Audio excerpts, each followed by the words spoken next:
Hello everyone, let's start our today's root words class. The word that we are going to learn today is COGN or CONN.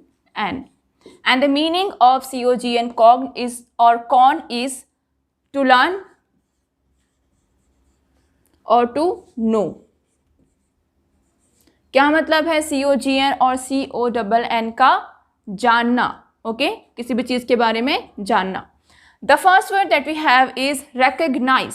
क्या है पहला word हमारे पास? recognize. And the meaning of recognize is to know again. To know again. ये जो word है री, ये अगेन को रिप्रेजेंट करता है. तो जब हम किसी चीज़ को दोबारा से जानते हैं तो उसे हम क्या कहते हैं? रिकग्नाइज. इसे हम पहचानने के लिए भी यूज़ करते हैं. और किसी चीज़ को हम कब पहचानते हैं? जब हम उसे ऑलरेडी पहले से जानते हैं, अब वो चीज़ दोबारा से हमारे सामने में आ रही है तो हम उसको पहचानते हैं. जैसे कि बहुत सारे लोगों को आपने कहते हुए सुना होगा, हैव यू रिकग्नाइज मी? कि आपने मुझे पहचाना. दैट मीन्स कि आप पहले मिल चुके हो या आप उन्हें जानते हो. तो अभी आप कह रहे हैं कि आपने उनको पहचाना, दैट मीन्स आप दोबारा से उनसे मिल रहे हो. Okay, so that is we mean by recognise.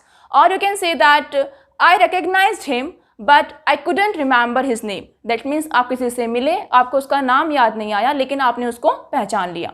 Okay, so let's move towards the next word. The next word is incognito. The meaning of incognito is avoiding being recognized by changing your appearance or name.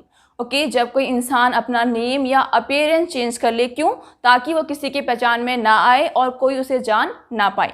तो उसे हम क्या बोलते हैं? Incognito. Okay, you have a mode in your cell phone, incognito mode. आपके phone में एक mode है इनकॉग्निटो मोड. क्या होता है इनकॉग्निटो मोड? ये एक प्राइवेसी सर्विस है. जब आप इंटरनेट यूज़ करते हो तब आप इसका यूज़ करते हो. और इसमें क्या होता है कि आप जो भी सर्च करते हो, आपकी वेब हिस्ट्री या जो भी कुकीज़ उससे रिलेटेड हैं वो सेव नहीं होती हैं फ़ोन में.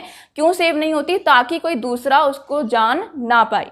ओके, तो अगर आप किसी और का सेल फ़ोन यूज़ कर रहे हो और आप कुछ सर्च कर रहे हो फ़ोन में और आप चाहते हो कि वो जान ना पाए कि आपने क्या सर्च किया और उसकी हिस्ट्री में शो ना हो, तो आप इनकॉग्निटो मोड यूज कर सकते हो. Okay, so we can write incognito means avoiding being recognized.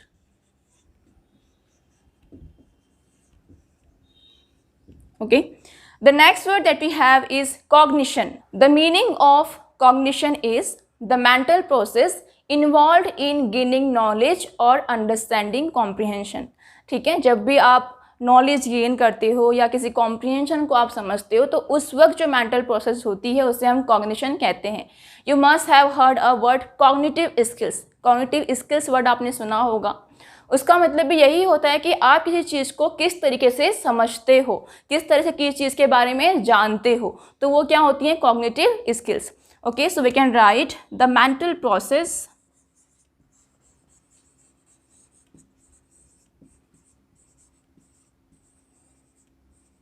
involved in gaining knowledge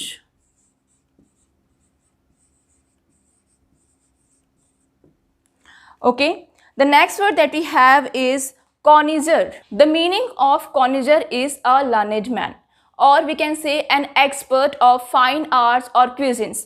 okay, कोई ऐसा इंसान जो फाइन आर्ट्स में या क्विज़न्स में एक्सपर्ट है, उसके लिए वर्ड हम यूज़ करते हैं कॉनिजर. और लर्निड मैन, दैट मीन्स किसी इंसान को अपने किसी पर्टिकुलर सब्जेक्ट के बारे में बहुत ज़्यादा नॉलेज हो, उसके लिए वर्ड हम यूज़ कर सकते हैं a learned man. The next word that we have is precognition. The meaning of precognition is knowledge of a future event. Okay, जब किसी इंसान को फ्यूचर में क्या होने वाला है इसके बारे में पहले से ही पता हो तो उसे हम क्या बोलते हैं? प्रीकॉग्निशन. प्री जो वर्ड है क्या डिनोट कर रहा है? अर्लियर, मतलब पहले से ही. ठीक है, आप किसी चीज़ के बारे में पहले से ही जानते हैं. ओके, वो चीज़ बाद में होने वाली है, आपको एक इंक्लिनेशन हो जाता है कि हाँ ये चीज़ होगी. ऐसा कुछ लोगों के साथ होता है ना कि वो कुछ सपने में देखते हैं, फिर कहते हैं हाँ मैंने ड्रीम में देखा था कि ऐसा होने वाला है और ऐसा ही होगा, या उनको ऐसी एक फीलिंग आती है कि हाँ कुछ ऐसा होने वाला है, तो उसी को हम क्या बोलते हैं, precognition. We can write knowledge of a future event. Now let's move towards the second word. The second word that we are going to learn today is acro, A-C-R-O, and the meaning of acro is related to height or top or tip or beginning.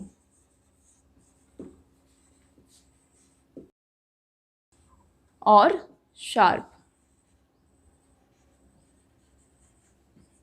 Okay क्या मतलब है Acro का? बहुत सारी meaning है. Height से related है, top, height और टॉप ऑलमोस्ट एक सा हो गया, टिप आप इसे कोने से समझ सकते हैं. ओके एंड बिगिनिंग किसी भी चीज़ की शुरुआत से, और शार्प, शार्प एंड या कोई भी चीज़ जो शार्प होती है उसके लिए भी ये वर्ड हम यूज़ करते हैं acro.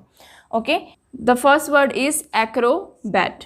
Okay the meaning of acro is height और बैट का मीनिंग है चलने से. What is acrobat then? Acrobat is a high walker. High walker क्या होते हैं हाई वॉकर? एक्रोबैट्स वर्ड आपने सुना ही होगा और आई थिंक आपको उसका मीनिंग पता होगा, पर आप इसको रूट वर्ड से समझिए. ओके एक्रोबैट्स कौन होते हैं? आपने सर्कस वगैरह देखा होगा या जिम्नास्टिक आपने देखा होगा, तो जो लोग हाइट पर कुछ अपनी स्किल्स दिखाते हैं, उन स्किल्स से वो लोगों को अट्रैक्ट करते हैं, और वो क्या करते हैं, या तो हाइट पर चलते हैं या जंपिंग करते हैं या कुछ भी वो एक्शंस करते हैं, वो हाइट पर होती है. Okay so that we mean by acrobat. Next word that we have is acronym. Okay, what is acronym? Acronym is a short word that is made from initials of a group of words. Okay, जब हम बहुत सारे words के initial को ले लें, initial मतलब beginning, जो word आ रहा है उसको ले लें, और उससे अगर हम एक शॉर्ट वर्ड बनाएं तो उसे हम एक्रोनिम कहेंगे. और जो नेम वर्ड है ये नेम को डिनोट करता है. दैट मीन्स हम सारे नेम में से इनिशियल जो वो लेटर है उसको ले रहे हैं. Okay so we can write a short word made from initials. Okay, let's understand it with the help of example as I write CBSE.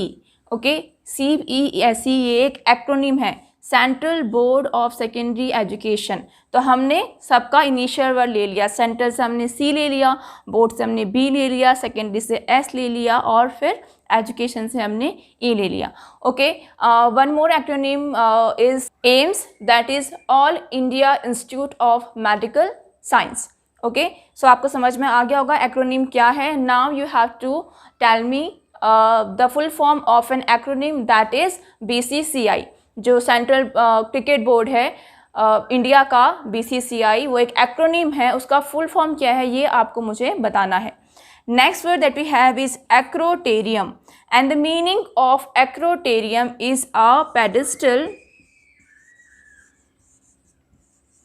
For statues. आपने देखा होगा जो स्टैचू बनते हैं ना, उसको हम उसके नीचे एक पेडेस्टल बना होता है, और स्टैचू किस में होते हैं, हाइट पर होते हैं.